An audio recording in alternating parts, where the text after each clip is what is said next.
Hello guys, girls, guys and all the lovely activists in between. It's your buddy Rorschach here. How's everyone doing? Well, I hope. Okay then, so let's dive into the world of alternate comics again. Now, what are alternate comics doing that's upsetting the girly gatekeepers of the comic book industry who look like sharks on Twitter looking for wrong think every day? What are they doing? So let's have a look and see what the wicked righteous Exodus is all about. First off then, before I open up the book, I haven't read volume 1. This is volume 2, lowest issue number 1. So there's a lot of story that's happened before the beginning of this book, which I'm not aware of. So what they need to do for a new reader like myself is make it easily accessible. They need to tell me exactly what is going on so I can get straight into the book. Do they do that? Yeah, they do. They do a little description here, and they're telling me about Lucas Goodspeed and his family, post-apocalyptic San Diego, the wastelands of Southern California. So we're in a post-apocalyptic scenario here, which is pretty common for a lot of alternate comic books. So we begin with something that the left would definitely appreciate and give the progressive thumbs up to. Now we have a race mixed multicultural family with the old white dad dying and pretty much saying the future is you, son. The future, obviously, just like the progressive left are advocating for in Europe and in the US today, is a future that's a bit browner than it used to be. So yeah, I'm sure the girls on Twitter, the comic book gatekeepers, will be very happy to see this beginning. Yeah, they'll be all over that's for sure. Okay, the general feel of the book is very manga-esque, especially with the facial expressions here. It feels like a Japanese comic book, and it reminds me of watching old Pokemon cartoons about a decade ago on television, when I still used to watch television. And we've got a big buff muscle-bound character here who reminds me of Dwayne "The Rock" Johnson, right? Here he is. A big towering muscle head and a bunch of Japanese manga kids, really. So what has this got to do with the wicked righteous? Who are the wicked righteous? I don't know. Are they these kids? Probably not, because they definitely, to me, come across as the people you are supposed to identify with and pull for in this book. They're portrayed in a very sympathetic light. You're seeing the story from their point of view. It's a weird mix, right, of those wacky facial expressions and brutality like this, and you might think, oh, it's in shade here, in silhouettes. You can't actually see the violence here.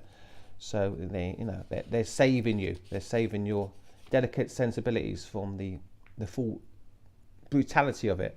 But then a couple of pages down the line, you see that they're not saving you from anything, are they? So that's a strange artistic decision there, that you have someone being brutally slain, but it's a bit too gruesome, we can't show you that.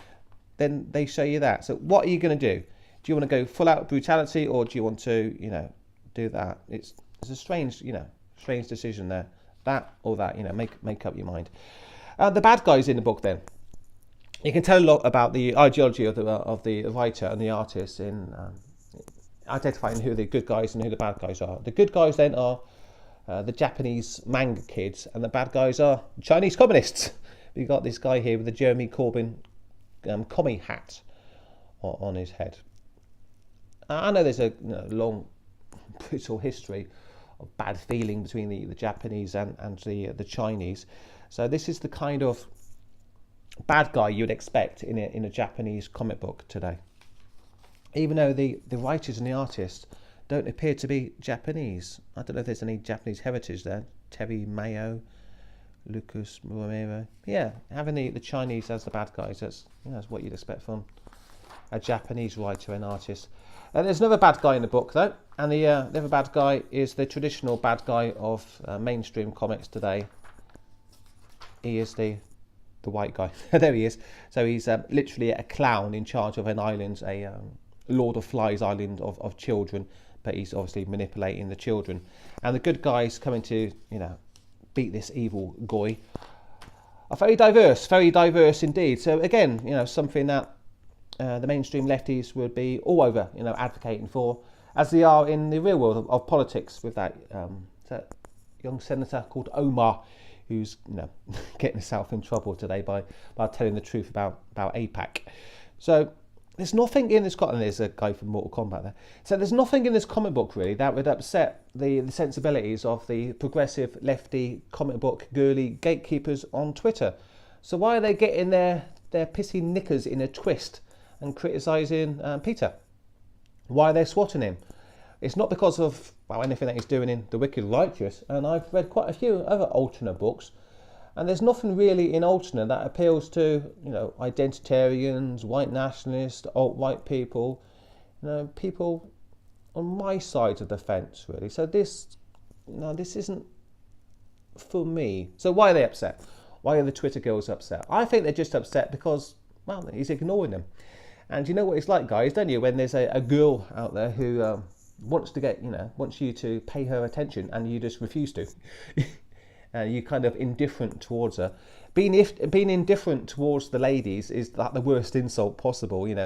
They'd actually prefer you to be mean to them, but if you just completely ignore them, they get really angry about that. So that's what I think all the attacks on Peter are about.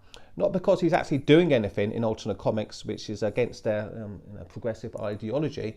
It's because he's ignoring them, and because he's ignoring them, that's getting them really, really angry. So that's all I can say really about the Wicked Righteous. It's a comic book that's very multicultural, very diverse. It's pushing the message of the mainstream that the white men need to sacrifice themselves for a more diverse future. The big masculine hero is Dwayne "The Rock" Johnson. Really, it's very manga-esque. You've got that white guy villain at the end of the book. There's nothing in there that you wouldn't see in DC, Marvel, and all the other Antifa indies, or Netflix, or your local cinema. So there we go. Alternate comics, upsetting the mainstream, upsetting the girly Twitter. What to call them? The gatekeepers. The gatekeepers on Twitter, upsetting those girls, not because of anything that he's doing, but because he's not paying them any attention, I think. That's my opinion. What's yours? Please let me know in the comments down below. And I'll end the review there. Thanks for checking it out. Please like and subscribe to my channel if you'd be so kind. And please hit that bell for instant updates, because Google is absolutely obliterating me with these new algorithms. Obviously, somebody like myself talking about the things that I talk about is not what Google wants, for obvious reasons. Okay, guys, thanks for checking me out. Take care, and I'll catch you all later.